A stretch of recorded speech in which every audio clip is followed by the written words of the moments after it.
Hey everybody, what's going on? So something I wanted to do for a while, we've done these palm tree spotlights over the last few years, and I know most of you guys are the palm tree followers, but we do have some fish followers too. And thank you everybody for supporting me, and it's brightens my day when people enjoy what I'm doing. So thanks so much, and subscribe if you want to. But anyway, today I'm going to do a spotlight. SPS coral, small polyp stony, Montipora species. And one thing that's good about Montipora species is that they're really easy. And when I mean easy, I mean holy crap. So an example is this guy right there. Now I've turned the LED light on above the tank, okay, to give some more white. So hopefully you guys can see them a little bit better. That is a stellata. They also call it the elkhorn because it will grow like fingers that'll be nice and thick, almost like an elkhorn's antlers. So this guy is still young. I've had this one for about a year. And as you can see, it's encrusted in rock. And look at how low it is in the tank compared to the lighting.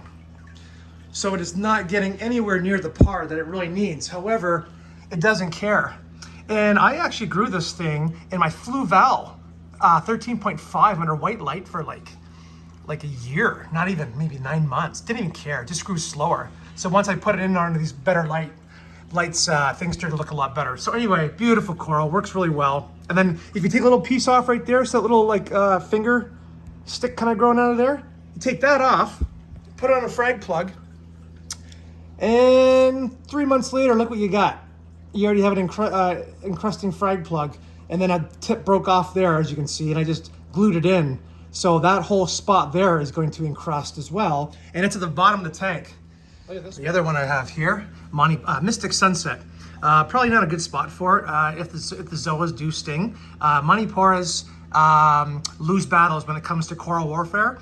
They don't really fight back. So we will see how this guy does here. But it is going to encrust in the areas around the zoas in the center of this little rock, and it will kind of finger out a little bit as well. So I'm excited to see what happens. I knew this Monty was going to take over this whole rock, so I wanted to give it a little bit of competition. So still a beautiful color. Doesn't look as purple in this lighting, but it's actually a really beautiful color. All the polyps throughout. Literally, guys, I can't even do anything wrong with these Montiporas. Knock on wood. I have a Monty cap that under this white lighting in this camera looks like it's really light pink, but it's actually reddish pink, and it's still on the frag plug. It will obviously played out bigger. I just haven't found my exact spot for it, and it's actually slightly bleached a little bit in my opinion, so I might have to move it lower, but that's fine. I might even start putting some of the Monties in the back here. See these little shelves and stuff back here that I don't use? You put them there, and you're not going to see them for a while, but then in a year or two, they'll actually come up behind the tank, and I thought that might be cool, so I might do that. So speaking of Montiporas and sunsets, this is a sunset Montipora, and it's a encrusting Monty as well, as you can see what the original frag looked like. And I got all these corals from the Coral Reef Shop. Red, thank you so much. Look at this, guys. It's actually growing in a slight shadow. I put it there to see how it was gonna do, and the polyps come out perfectly. And what's crazy is when I got that frag, underneath of it had polyps growing underneath, not even seeing daylight. So some of these corals are just so hardy, and they'll grow without perfect lighting. I mean, that's not always ideal, but for me right now, I'm gonna go with it. And the good thing about my scape here is that every one of these rock sections, 1, 2, 3, 4, 5, 6, 7, 8, 9, 10, whatever, there's a lot of them. None of them are glued together. So if I get a vermeted snail, which I did the other day, out of nowhere, I can take that rock out and take the snails off properly. Or if there's something or a pest, or if I coral I don't like, I can take it off or break that piece of rock off. I'm not stuck with this whole aquascape the way it is. Or if a coral gets too big or stings, you know what I'm talking about. So that's kind of the whole reasoning behind it. But yeah, Montipora, look at that sunset. It's actually orange and green, really nice, really beautiful. And so anyway, so I have, what do we got here? I got 1, 2, 3, 4 different species of Montipora in here, and I actually have some multiple frags, of course, the stellata. I don't like to give or cut coral and kill it, so I always move it somewhere else. Now, what we got next? Now this is an Acropora, yeehaw. But we're not talking about Acropora today. I have a very popular Montipora digitata, and it's a beautiful red color. So just give me a minute here, and what we're gonna do is I've got some fresh salt water that's ready to go and warm. I got some coral dip I'm gonna put in there, and we're gonna dip this guy, and then we're gonna give it a rinse back into some fresh tank water. And then we are going to find a spot in the tank for it, just for now until I figure out 100% where I want. Now you're gonna say, you used to quarantine corals, which I did. Red Shop, the tank that this stuff comes from, has been 100% disease-free. And after I come home and dip these guys and then do a little bit of a transfer method with them, I have never had anything introduced from his store, knock on wood. So today we're gonna go with it again. Hopefully everything works out. It's kind of, what do they call it?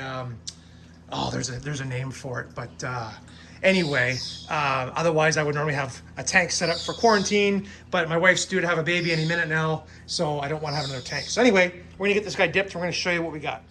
All right, so Mr. Digitata is in the dip. Guys, I got this frag. It's actually a pretty good, big size frag. 30 or 40 bucks from Red, I forget. So it has one little piece there that's died off. And there's a couple other ones here. I'm just gonna clean it up, but it was a cheap frag. As you can see, there's some pods coming off the coral. So the dip is doing its job, which is good. And yeah, there's a couple little spots that have got a little crap on them. I'm gonna clean it up really nice, and I'm gonna see if I can get this thing off the plug and maybe glue it to a rock a little bit nicer. But believe it or not, this thing is like bright red. Obviously, it doesn't show it right now, but okay, we'll show you guys in a minute now the final product. Okay, where were we? This is the next day. And look at that Acropora. You know what, it's too bad. I should get that lens so you guys can see, but anyway. So just for today, there's the digitata. That's so crazy.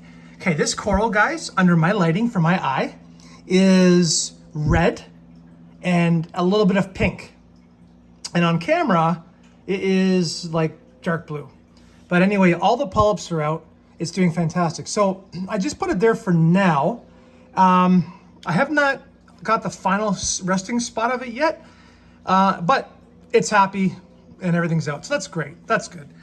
Today I just did some reef chemistry. So for you guys to know, I'm running 1.026 salinity on the Hannah. Temperature of 78 to 79 degrees on the Inkbird. Nitrates, I said, were 10 ppm. The phosphates are just above 0. Calcium is actually just over 500, which was blowing me away. Magnesium is at 1500. Alkalinity is at 7. So that's natural seawater numbers. But as you know what, as long as it stays consistent, that's what we need to do.